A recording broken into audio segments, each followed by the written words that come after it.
моли од Исус, Исус сега и вели, оди си, можеш да си одиш, демонот излезе од нея. Веќе излезе, завршена е работата, услишано ти е барањето.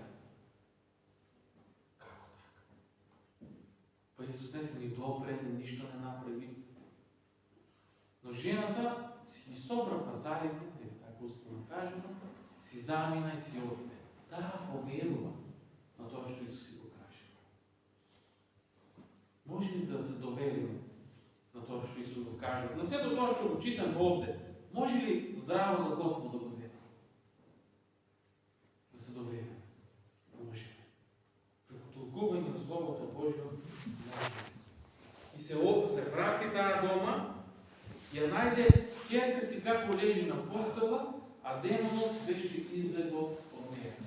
Значи ќерката си лежеше мирна. Таа не лудуваше. Но чекаше мајка си заедно да се радуваат на исцелувањето кој што Исус го даде од далечина.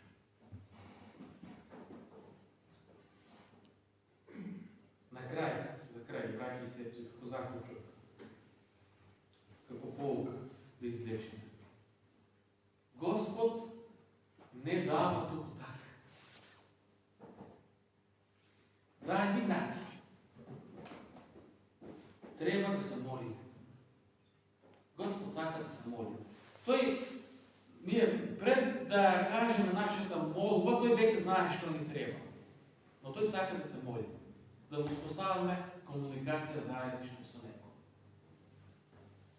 Треба исто така да покажеме истрајност во верата и во молитвата. Тој тоа го бара од нас. Покажи истрајност во верата и во молитвата. Исус никого не одбива, но и не одговара според нашата волја. Тој одговара според неговата волја. Затоа, браќи и сестри, молете се со вера. Молете се со вера. Верувајте додека се молите. Верувајте му на Бога додека читате. Не се сомневајте. Не се разочарувајте и не се откажувајте. Учете ги вашите деца на молитва. Покажете пример пред другите за молитва. Знам дека многу луѓе ќе речат, не знам да се мола. Но во Библијата пише дека Светиот Дух учи како да се моли. Почни со едно кратко. Слава ти, Господе, прости ми, Господе, и добро. Понатаму Светиот Дух ќе те учи. Предај се на молитва. Молитвата има сила, браќи и сестри. Не само кога сме на мака да се молиме. Жената беше на мака и затоа беше упорна се молише. Но таа научи голема лекција. Дека треба да се молиме кога ни е добро, да го славаме Бога. Најмногу треба да се молиме тогаш, кога ни е добро, да се вежбаме во молитвата. Затоа што кога ќе дојдат маките искушенията, ние веќе треба да бидеме спремни. Тоа го гледаме во примерот на една војска. Кога војската вежба на полигоните? Кога настане војна ли? Не. Таа вежба, кога е мир и тишина, се вежба. Фудбалерите тренираат. Тие не тренираат за време на фудбалски надпревар, но претходно одат на терен да си се обучуват, се тренираат, кога ќе дојде надпреварот, тие се веќе спремни. И затоа кога ти е добро во животот, читај и моли се, за кога ќе дојдат искушенијата, ти да бидеш спремен. Ти да бидеш подготвен. Ако тоа претходно не го правиш, битката веќе пред време е изгубена. Слава и чест нека му е на Бога, затоа што Тој ни дава сила, Тој ни дава победа и се додека Тој е со нас и ние го бараме неговото присуство и ние ќе бидеме во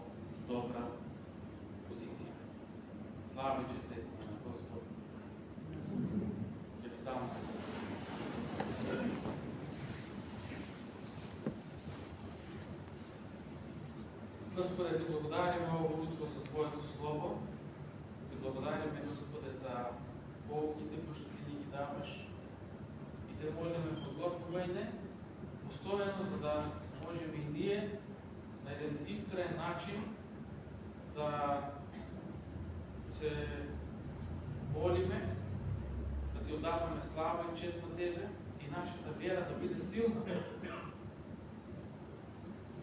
Те молиме, Господе, Ти биди оној кој што ќе не приближуваш до Тебе, како Твоето Слово. Иако често пати ние не го правиме оној кој што Ти го бараш од нас, не се молиме и не читаме и не го живееме автоматски животот, односно немаме сила да го живееме животот во богобојазливост и правиме гревови, сето тоа е резултат на нашата неспремност. Те молиме, Господе, учи не и спремај не постојано, затоа што си Ти оној кој што пребиваш во нас. Те молиме, Господе, затоа што за кратко ние ќе го напуштиме Твојот дом и ќе преминеме во светот, каде што ќе се соочуваме со разните предизвици, со разните проблеми, искушенија и потребно ќе ни биде Твоја сила. Нека тоа кој што денес го слушнахме да држи во нас влага и сила за наредниот период, за наредната седмица, за да следниот час, кога ќе слушаме Твоето Слово, повторно да се исполниме со сила и да се насочиме кон Тебе. Затоа те молиме, Исусе Христе, Ти биди и остани со нас. Во името Исусово се молиме. Амин. Можете да се.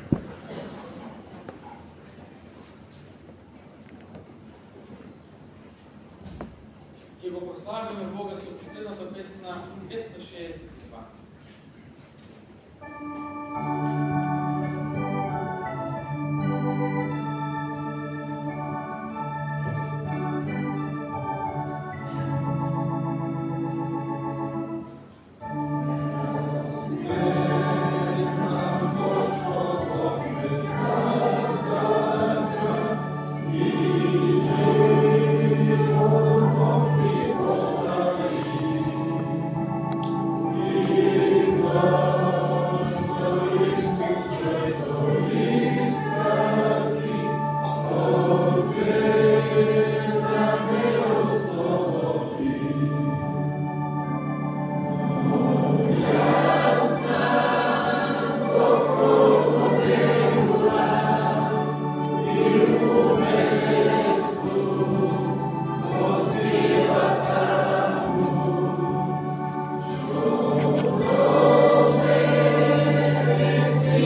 Благодаря.